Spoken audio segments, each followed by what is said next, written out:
হযরত মুসা ও খিজির আলাইহিসসালামের বিস্ময়কর কাহিনী। একদা হযরত মুসা আলাইহিসসালাম বনী ইসরায়েলের এক জনসমাবেশে ওয়াজ করছিলেন। তিনি বললেন, হে বনী ইসরায়েলের আপামর জনতা, তোমরা তোমাদের প্রতি আল্লাহ তাআলার দেয়া নিয়ামতগুলির কথা স্মরণ করো। তোমরা ফেরাউনের দাসদাসী ছিলে। আল্লাহ তাআলা তাদেরকে সেই দাসত্বের শৃঙ্খল থেকে মুক্তি দান করেছেন। আল্লাহ তোমাদের শত্রু ফেরাউনকে সাগরে নিমজ্জিত করে মেরেছেন, অথচ তোমাদেরকে মুক্তি দান করলেন তিনি। তোমাদেরকে হেদায়েতের জন্য তাওরাত কিতাব দান করেছেন এবং একজন জলিলুল কদর নবী দান করেছেন, যার সঙ্গে আল্লাহ তাআলা সরাসরি কথা বলেন। আর তিনি সেই নবীকে অগাধ জ্ঞান ও প্রজ্ঞা দান করেছেন।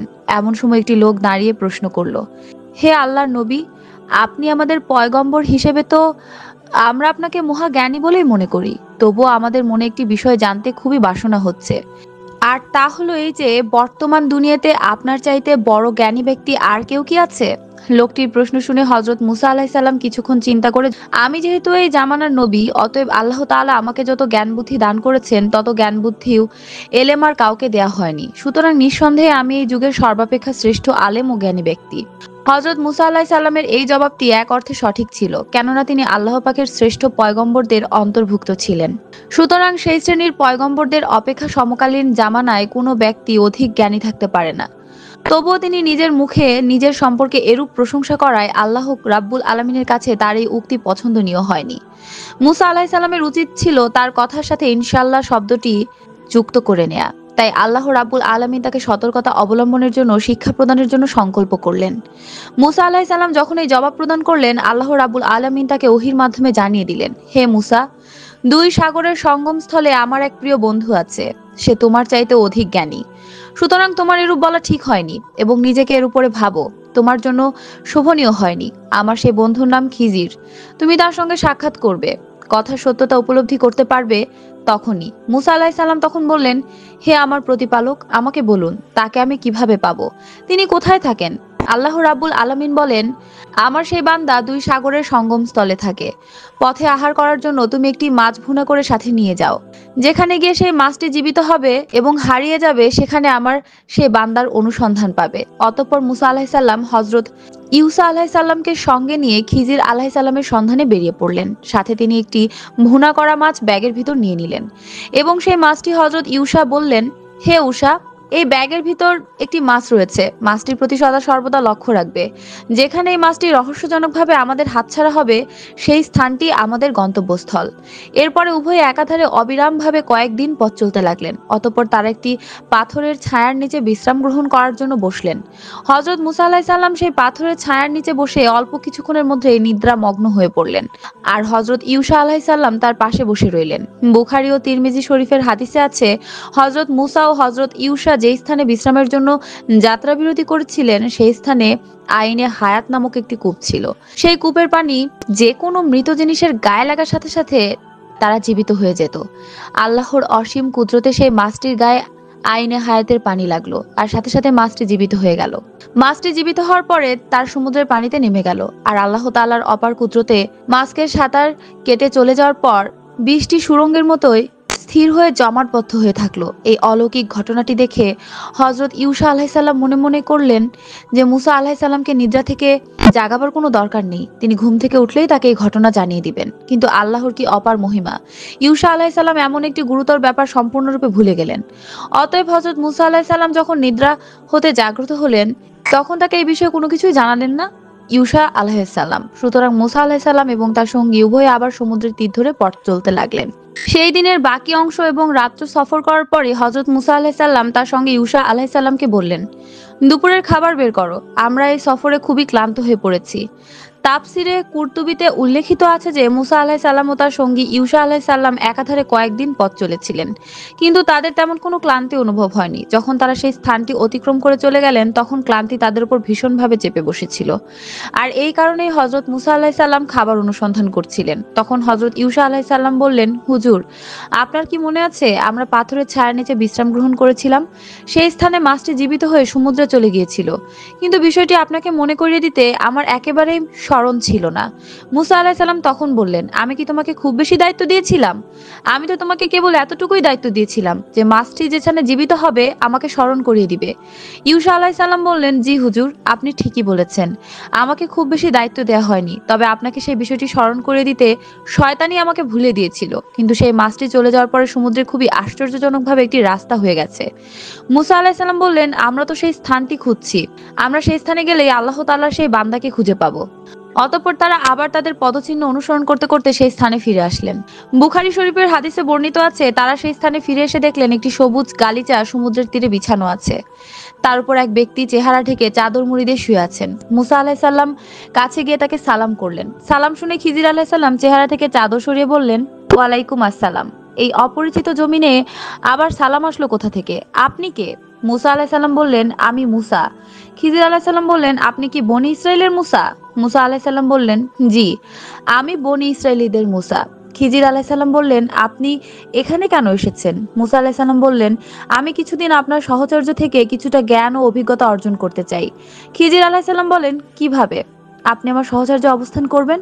আমার কার্যকলাপে তো আপনি মোটেও ধৈর্য ধারণ করতে পারবেন না। তবে যদি আপনি এই প্রতিশ্রুতি দিতে পারেন যে আপনি আমার কর্তৃক সংগঠিত কোনো কাজের প্রতিবাদ করবেন না এবং আমি কোনো কাজ কি জন্য করলাম তার কারণ জানতে চাইবেন না, তাহলে আমি আপনাকে আমার সাথে অবস্থানের অনুমতি দিতে পারি। মুসা আলাইহিস সালাম তখন তাকে প্রতিশ্রুতি দিয়ে বললেন, আমি আপনার কোনো বিষয়ে প্রশ্ন করব না এবং আপনার কোনো কাজের উপর মন্তব্য করব না। তার এই কথার উপরে তারা তিনজনের সমুদ্রের তীর ধরে সম্মুখে চলতে লাগলেন। এরপর থেকে আল কোরআনে হযরত ইউসা আলাইহিস সালামের কোনো উল্লেখ পাওয়া যায় না। খিজির আলাইহিস সালাম তার দুই সঙ্গীকে নিয়ে কিছু দূর অগ্রসর হওয়ার পরে হযরত মুসা আলাইহিস সালামকে বললেন, এবার আপনি আপনার সঙ্গীকে বিদায় করে দিন, তিনি দেশে চলে যাক। তার কথা মতো মুসা আলাইহিস সালাম ইউসা আলাইহিস সালামকে বললেন, তুমি দেশে চলে যাও। তখন ইউসা আলাইহিস সালাম দেশের পথে রওনা হলেন। তিনি তাদের নিকট থেকে বিদায় গ্রহণের পরে হযরত খিজির আলাইহিস সালাম ও তার সঙ্গী মুসা আলাইহিস সালাম সামনের পথে অগ্রসর হতে লাগলেন। কিছু দূর অগ্রসর হওয়ার পরে তারা একটি নদীর মুখোমুখি হলেন। তারা দেখতে পেলেন সেই নদীতে একখানা নৌকা পাল তুলে কোথায় যেন যাচ্ছে। খিজির আলাইহিস সালাম তখন হাতের ইশারায় নৌকার মাঝিকে নৌকা তীরে ফেরানোর জন্য বললেন।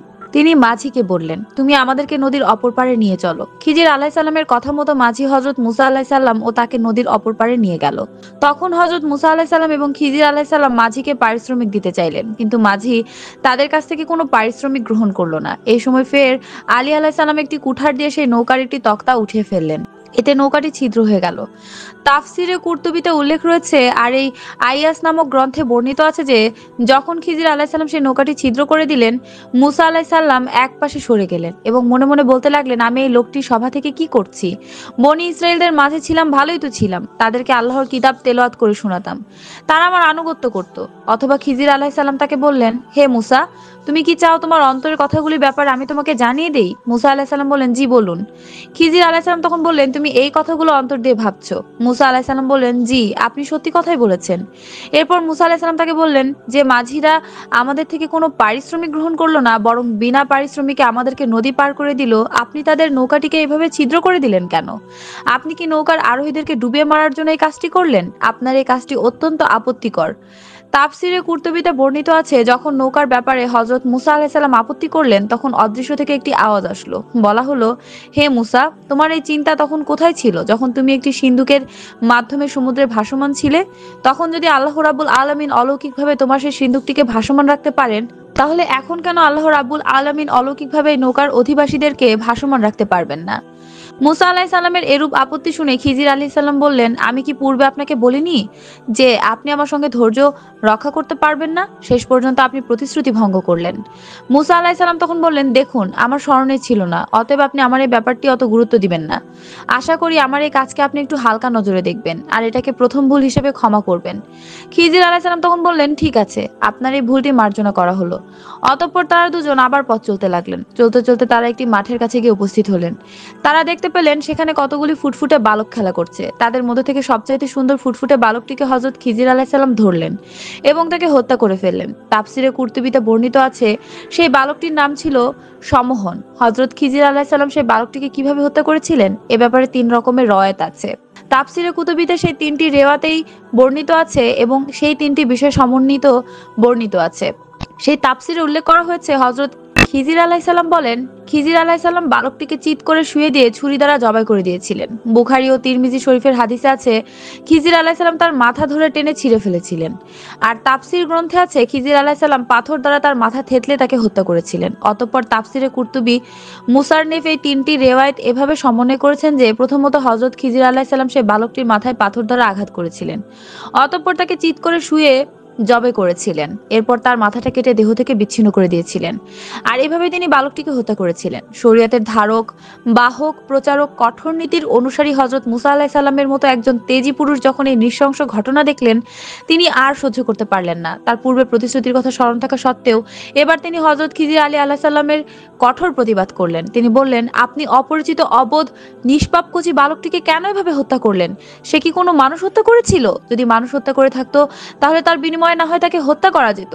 সে তো কোনো অপরাধ করেনি।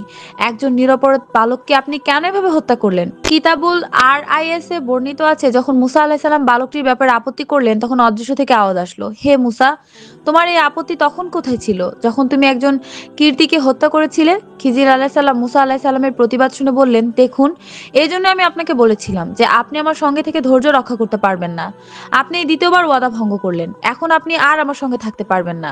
অতএব আপনার উচিত এখনই আমার থেকে চলে যাওয়া। তখন হযরত মুসা আলাইহিস সালাম তার ভুল স্বীকার করে বললেন, দেখুন জনাব, আমি অপরাধ করেছি। এবার আপনার কাছে নতুনভাবে প্রতিশ্রুতি দিচ্ছি যে আর কখনো আপনার কোনো কাজে কোনো প্রকার মন্তব্য প্রতিবাদ করব না। যদি এই ধরনের কোনো প্রতিবাদ আমি করে ফেলি তবে আপনি তখনই আমাকে তাড়িয়ে দিবেন। অনুগ্রহ করে আমাকে আর একবার সুযোগ প্রদান করুন। হযরত খিজির আলাইহিস সালাম বললেন, আচ্ছা ঠিক আছে, আপনাকে এই শেষবারের মতো সুযোগ দেওয়া হচ্ছে। এরপরে যদি আপনি আমার কোনো কাজের প্রতিবাদ করেন তাহলে আপনাকে তখনই বিদায় করে দেওয়া হবে। অতঃপর আবার তারা দুজনে পথ চলতে লাগলেন। পথ চলতে চলতে তারা ক্ষুধায় তৃষ্ণায় খুবই কাতর হয়ে পড়লেন। কিছু দূর গিয়ে তারা দেখতে পেলেন একটি গ্রাম।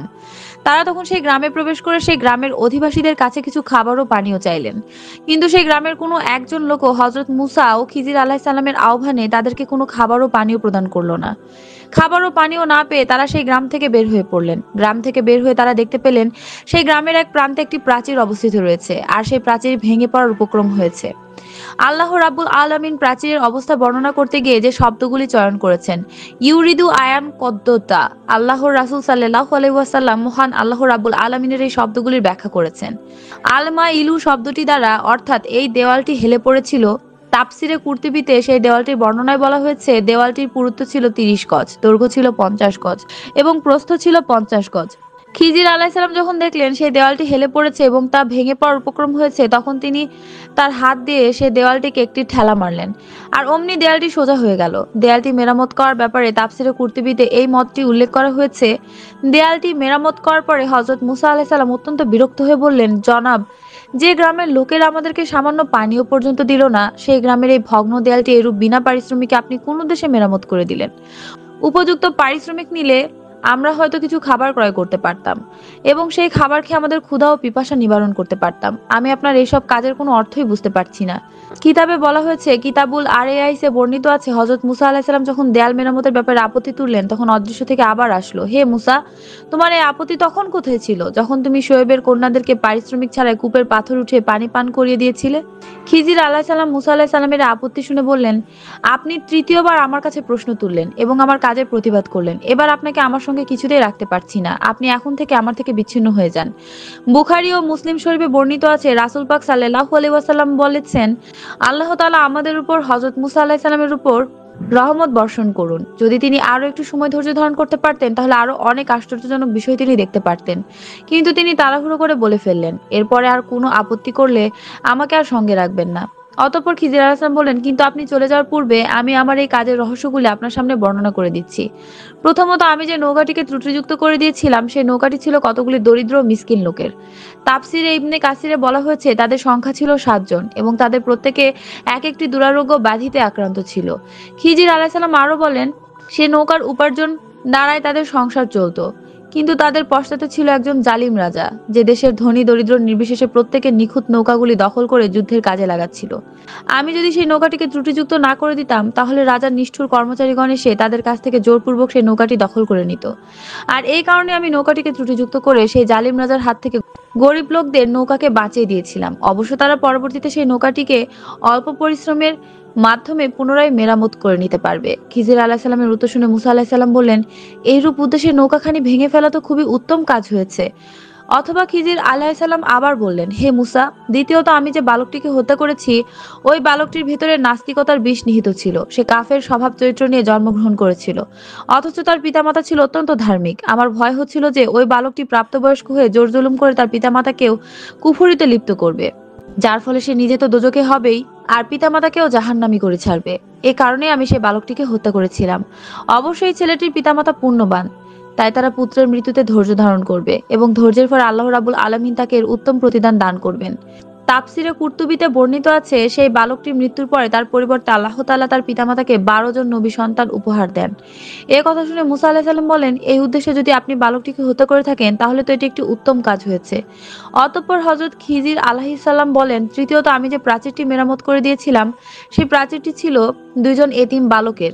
বালকদের পিতামাতা অত্যন্ত ধার্মিক ছিল। তারা তাদের সন্তান দুটির জন্য বেশ কিছু ধন সম্পদ ওই প্রাচীরের নিচে লুকিয়ে রেখেছিল, যাতে তারা প্রাপ্তবয়স্ক ও বুদ্ধিমান হয়ে ওই ধন সম্পদ প্রাপ্ত হয় এবং ভোগ করতে পারে। কিন্তু যদি ওই প্রাচীর ভেঙে পড়তো তাহলে সেগুলো বের হয়ে পড়তো এবং সেই ধন সম্পদগুলো, এরূপ ঘটনা ঘটে যাতে ছেলে দুটির ভাগ্য নষ্ট না হয়। এজন্যই আমি প্রাচীরটি মেরামত করে দিয়েছিলাম।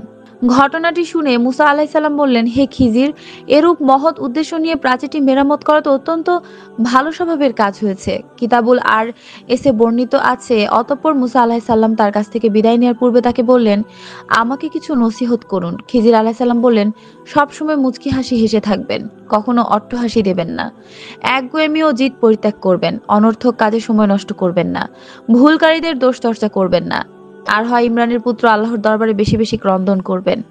এরপর হযরত মুসা আলাইহিস সালাম খিজির আলাইহিস সালামের কাছ থেকে বিদায় নিয়ে স্বদেশের পথে রওনা হলেন। প্রিয় দর্শক, এটি ছিল হযরত মুসা ও খিজির আলাইহিস সালাম এর বিস্ময়কর ঘটনা। আল্লাহ রাব্বুল আলামিন আমাদেরকে এই ঘটনাটি থেকে শিক্ষা গ্রহণ করার তৌফিক দান করুন। আমিন।